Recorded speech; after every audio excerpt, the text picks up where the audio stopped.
Hello everyone, welcome back to this channel. In this video, I'm going to show you how to set don't display gender on CapCut account. Now let's get started.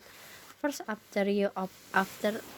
first open your CapCut apps, and after this you can click on the me at the bottom or your profile. Click on it. And after this you can click on the edit profile, and now you can click on the gender, this one. And after this, if you wanna hide this gender, you can click on the don't display. And after this you can go back and finish. So that how to set don't display a gender on CapCut account.